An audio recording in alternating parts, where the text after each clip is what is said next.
Okay, so in this video what we're going to do is first price, two players, common value auctions.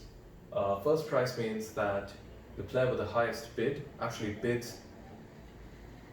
ends up paying their own bid. So it's the first highest price that's paid out by the winner.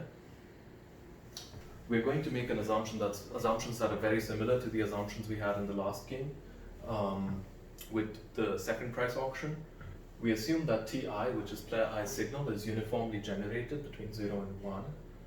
We also assume that Vi, which is player i's valuation from getting the good, is equal to alpha Ti plus gamma times Tj, where both alpha and gamma are positive numbers.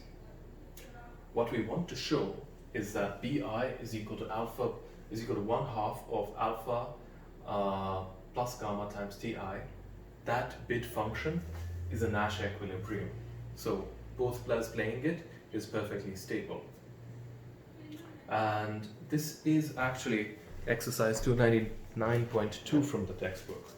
So this is what exercise 299.2 says. What I also want you guys to try out is exercise 299.1.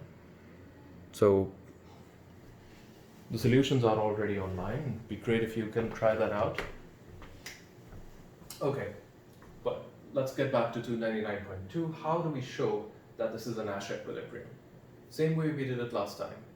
We start with the assumption that player 2 plays in that manner. And what we want to show is that if player 2 plays in that manner, then player 1's best response is to play in that manner as well.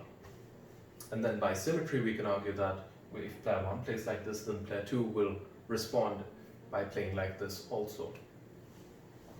Okay, so let's say player 2 plays like this, player 1 just makes some bid B1, then the probability that player 1 wins is the same as the probability that player 1 B1 is greater than 1/2 of alpha plus gamma times T2, which is player 2's bid, which is the same as the probability that T2 is less than 2 times B1 divided by alpha plus gamma.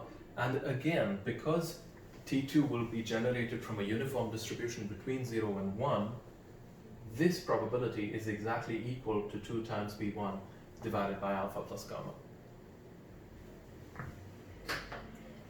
The next thing we need to know is what is the value in expectation of T2 given that P1 wins. So if we know that T2 lies between 0 and this number, and T2 is uniformly generated, then that expected value will be equal to 1/2 of this, which is just B1 divided by, I've written gamma plus gamma, but that should be alpha plus gamma. And finally, we can then calculate P1's expected payoff.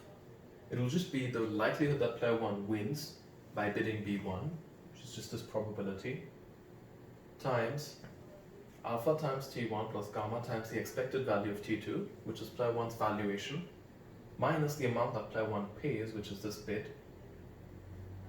This simplifies to this number. In order to calculate the optimal B1, we take first order conditions, which is just the first order, which is basically doing a partial derivative of this with respect to B1 and setting that equal to 0. And that gets us B1 equals alpha plus gamma times T1 divided by 2. And, well, QED, same argument that we made earlier.